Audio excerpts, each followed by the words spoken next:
नमस्कार। बिहार स्पेशल में मैं हूं सर्वमित्रा। बिहार की राजनीति में इस समय परिवारवाद एक बड़ा मुद्दा बनकर उभर रहा है और खास तौर पे उसलिए क्योंकि तेजस्वी यादव ने इस बार जमाई आयोग बनाने की जो मांग की उसको लेकर पूरी बीजेपी और जेडीयू हिल गई है, क्योंकि बीजेपी और जेडीयू ने कभी सोचा नहीं था कि उनके नेताओं पर कभी इस तरह के तंज कसे जाएंगे। लेकिन तेजस्वी यादव तो रुके नहीं, बल्कि आज उन्होंने, कल जमाई आयोग का उन्होंने जिक्र किया था, आज उन्होंने ये भी कह दिया कि अब जीजा आयोग, मेहरारू आयोग, ये सब भी बना देना चाहिए। तेजस्वी यादव ने ये सब इसलिए कहा क्योंकि इस समय नीतीश कुमार ने चुन चुन के गठबंधन के नेताओं के जो रिश्तेदार हैं उनको अलग अलग आयोगों में, न्यासों में जगह दी है। हालांकि इसको लेकर बीजेपी और जेडीयू के नेता जो सफाई दे रहे हैं उसमें वो खुद ही घिरते हुए नजर आ रहे हैं। जैसे अशोक चौधरी, जिनके दामाद हैं कुणाल चौधरी, उनको धार्मिक न्यास परिषद का सदस्य बनाया गया है, तो अशोक चौधरी ने इस पर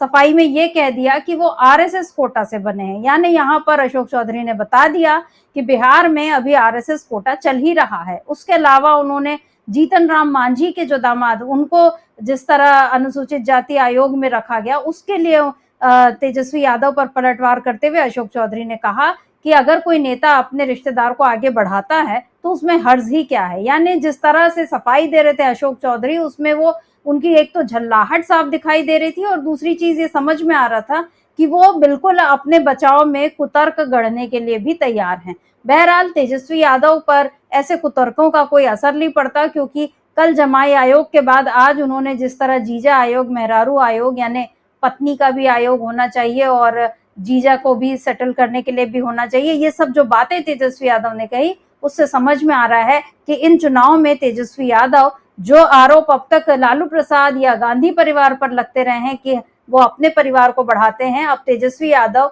बीजेपी के ही वार से उसको घायल करने की तैयारी में है। क्या कुछ कहा है तेजस्वी यादव ने, एक बार इसको सुन लेते हैं। प्रधानमंत्री विदेश दौरा पर है। देखिए, भारत के प्रधानमंत्री हैं, हो सकता है इस वजह से मिल रहा हूँ। इसमें हमको ज़्यादा टिप्पा टिप्पणी नहीं कहनी है। ये देश की स्थिति देख लीजिए क्या है। देश में बेरोजगारी है, गरीबी है, महंगाई है। इस पे तो कुछ चिंता है नहीं सरकार की। आप अभी तक इतने लोगों को केवल राशन ही बांट करके खुश हो रहे हैं। उनके घर का क्या हुआ, उनके रोजगार का क्या हुआ, उनकी शिक्षा चिकित्सा का क्या हुआ, इस पे भी जो है बात करनी चाहिए। परिवारवाद की बात करते हैं नरेंद्र मोदी जी, जरा आए देखें क्या हो रहा है बिहार में। हमने तो पहले भी बोला था स्पेशल अरेंजमेंट करके जो है इन लोगों का कमीशन बनाना चाहिए, स्पेशल अरेंजमेंट कमीशन। अब तो हम कहते हैं कि अब जमाई आयोग तो बनाया ही, साथ में जीजा आयोग भी बना दीजिए।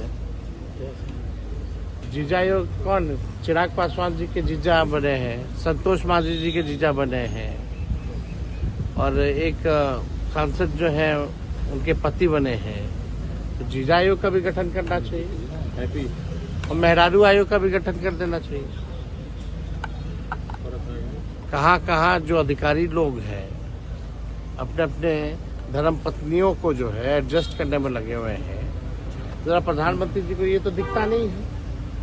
आते हैं बिहार तो केवल हम लोगों को गाली दे के चले जाते हैं, लेकिन खुद के गठबंधन में, दल में क्या हो रहा है इस पे चू तक नहीं निकलती है। और आश्चर्य की बात है कि एक आरएसएस कोटा है। हम तो माननीय मुख्यमंत्री जी से जानना चाहते हैं कितने मंत्री जो लोग हैं वो आरएसएस कोटा के हैं, जरा ये बता दीजिए। ये बिहार में अलग ही लोग हैं। जो चुनाव नहीं जीतता वो लोग प्रवचन देने चले हैं, जो बैकडोर से एंट्री लिए हुए हैं।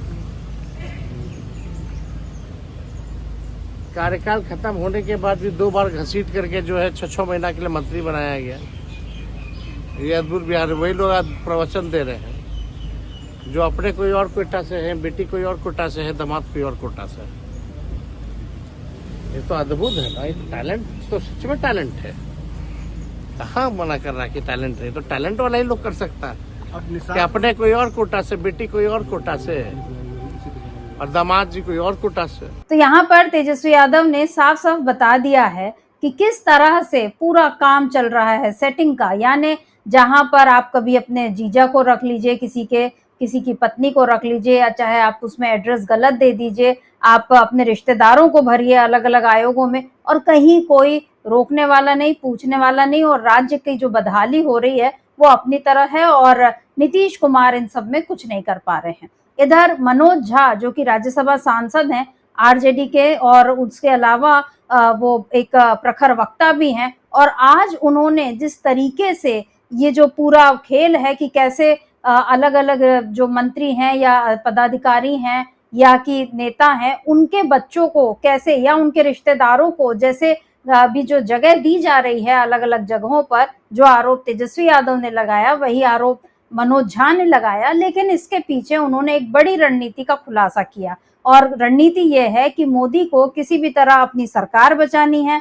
उनका सरोकार कुछ नहीं है, सरोकार यानी कि जो दलित पिछड़े इन सब की जो बात करते रहते हैं, इनको आगे लाने से मोदी को कोई मतलब नहीं है। इस समय मोदी पूरी तरह से केंद्र में नीतीश कुमार के दबाव में दिखाई दे रहे हैं, इसलिए इस तरह के फैसले लिए जा रहे हैं, ये कहना है मनोज झा का। एक बार सुन लेते हैं कि मनोज झा ने भी क्या कुछ कहा। लेकिन आज माननीय प्रधानमंत्री जी नेपोटिज्म को लेकर, भाई भतीजावाद को लेकर आज आवश्यकता है माननीय प्रधानमंत्री जी एकांत में बैठ करके, कनाडा में अगर है अभी, तो अपने भाषण को जरूर पुराने भाषण, क्योंकि नेता प्रतिपक्ष तेजस्वी लगातार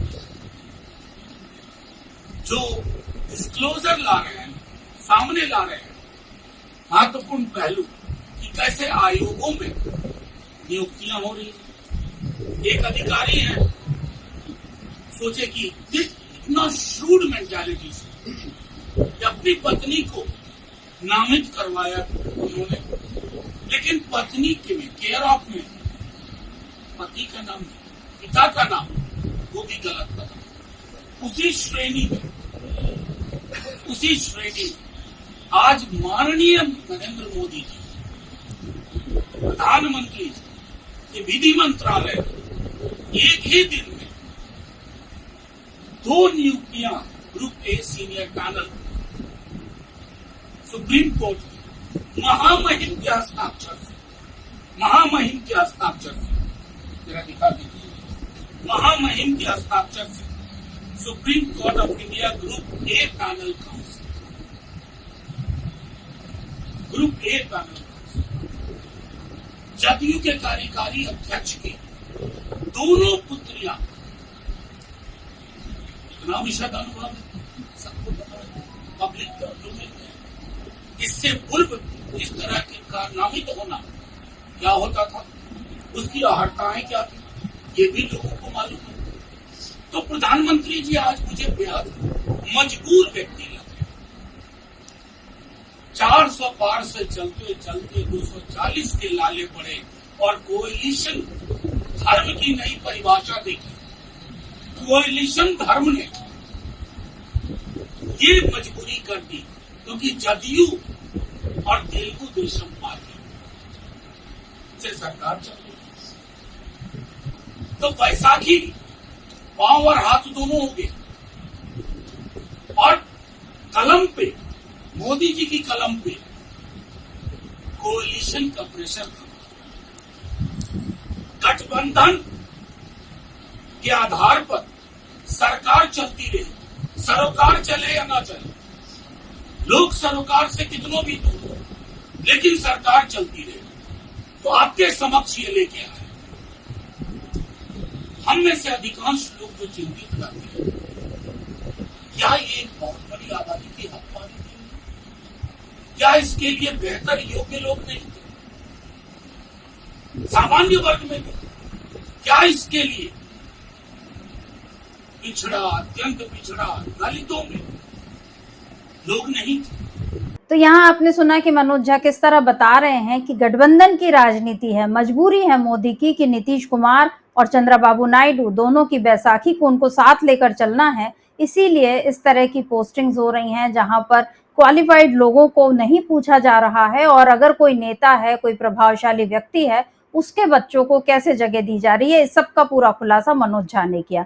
इधर जो जिक्र मैं कर रही थी कि अशोक चौधरी, उन्होंने भी इन नियुक्तियों पर अपनी बात रखी है और जिस तरह से जो जेडीयू के कार्यकारी अध्यक्ष हैं संजय झा, उनकी दोनों बेटियां आद्या झा और सत्या झा, इनको सुप्रीम कोर्ट में ग्रुप ए पैनल काउंसिल में जो जगह दी गई है, उसका जवाब अशोक चौधरी ने इस तरह से दिया। हार्वर्ड से पढ़कर आई हैं, LLM है, क्वालिफाइड हैं, और अगर किसी का बच्चा क्वालिफाइड है और उसको अपॉर्चुनिटी मिलती है और बाप उसको थोड़ा सा पुश करे तो इसमें क्या खराबी है। जी हाँ, ये कहा है अशोक चौधरी ने कि अगर बच्चा क्वालिफाइड है और बाप उसको थोड़ा सा पुश करे, यानी यहाँ पर अगर पिता की सिफारिश लग जाए तो उसमें क्या हर्ज है, ये सीधे सीधे अशोक चौधरी कह रहे हैं। इसका मतलब वो ये मान रहे हैं कि ये जो नियुक्तियां हुई हैं ये सिफारिशों के आधार पर हुई हैं।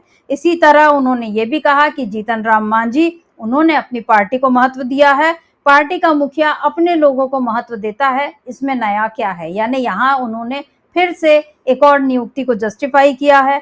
उसी तरह जो डीके हमेशा नाम लेते हैं तेजस्वी यादव और कहते हैं कि सुपर बॉस हैं वो और वही सारा कुछ चलाते हैं, एक अधिकारी हैं नीतीश सरकार में डीके यानी दीपक कुमार, उनकी पत्नी हैं और उनको अभी महिला आयोग का सदस्य बनाया गया था। इस पर भी अशोक चौधरी ने सफाई दी है कि वो डबल MA हैं, कॉर्पोरेट में काम कर चुकी हैं और PhD भी किया हुआ है, इग्नू में काम किया हुआ है। वो ऐसा नहीं है कि घर से उठकर किसी आयोग की सदस्य बन गई, वो काम जानती हैं, इसीलिए उनको नियुक्त किया गया। तो यहाँ पर तेजस्वी यादव ने सवाल तो सही उठाया था कि अगर अधिकारी की पत्नी को नियुक्त किया गया है तो क्या इसके पीछे उनकी केवल क्वालिफिकेशन है या ये क्वालिफिकेशन ज्यादा महत्वपूर्ण है कि वो किसी महत्वपूर्ण अधिकारी की पत्नी है। क्योंकि ऐसा तो नहीं है कि बिहार में इस समय शिक्षाविदों की कमी है और आपको केवल एक अधिकारी की पत्नी ही मिली। ये सारी बातें अशोक चौधरी ने अपने दामाद के नियुक्ति पर तो सफाई दे ही दी, लेकिन इसके साथ साथ वो बाकी लोगों की नियुक्ति पर भी जिस तरह से सफाई पेश कर रहे हैं उसमें तेजस्वी यादव की ये बात बिल्कुल सही नजर आती है कि चोर की दाढ़ी में तिनका दिख रहा है। तो अभी के लिए बस इतना ही। नमस्कार, मैं सर्वमित्रा।